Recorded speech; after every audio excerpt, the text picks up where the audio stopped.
মোক আপোনালোকে 20জন বিধায়ক দিয়ক অসমৰ পৰা।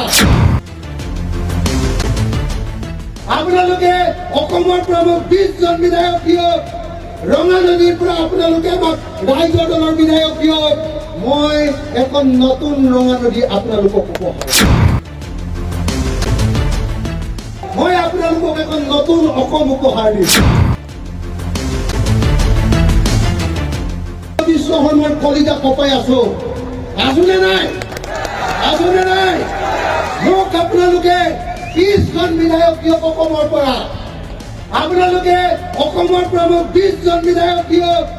ৰঙা নদীৰ পৰা আপোনালোকে আমাক ৰাইজৰ দলৰ বিধায়ক দিয়ক। মই এখন নতুন ৰঙা নদী আপোনালোকক উপহাৰ দিম। মোক 20জন MLA দিয়ক।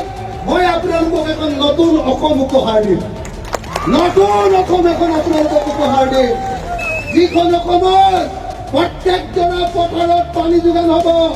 প্ৰত্যেকজোৰা পথাৰ মাটিত মানুহৰ মাটিৰ পট্টা থাকিব। পথাৰত পানী যোগান হ'ব। বছৰত 3বাৰ খেতি কৰিব পাৰিব। যি খেতি কৰিব তাৰ মাটিৰ খাজনা ফ্ৰী কৰি দিয়া হ'ব। আৰু যি খেতি নকৰিব তাৰ মাটিত 5 গুণ খাজনা লগাই দিয়া হ'ব।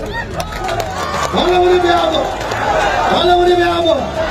সকলো পথাৰতে আমাৰ চৰকাৰে বনাবলৈ দিয়ক। অসমত এজন খেতিয়কে আজিকালি বছৰত এবাৰ খেতি কৰে, আমি 3বাৰ খেতি কৰাই দিম। ভাল হ'বনে? এতিয়া যাৰ ইনকাম 500 টকা তাৰ ইনকাম 1500 টকা হ'ব। বুজিছেনে নাই? চব অসমীয়া মানুহক ধনী কৰি দিম। চবকে ধনী কৰি দিম। হয়নে? 2 নম্বৰ, খেতিয়কে উৎপাদন কৰা চব বস্তুৰ দাম দিম। এতিয়া বিলাহীৰ দাম পাই চবে চিঞৰে নাই। জয় আয়ুব,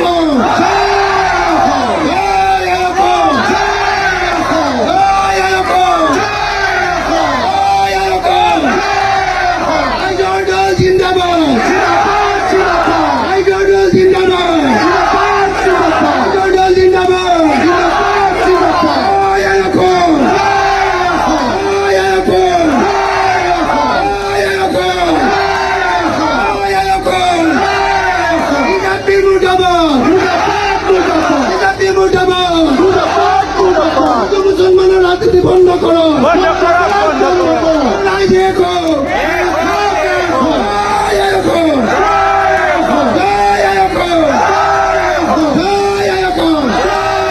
সকলকে এটা হাততালি বজাবলৈ অনুৰোধ কৰিছো। আৰু জোৰকে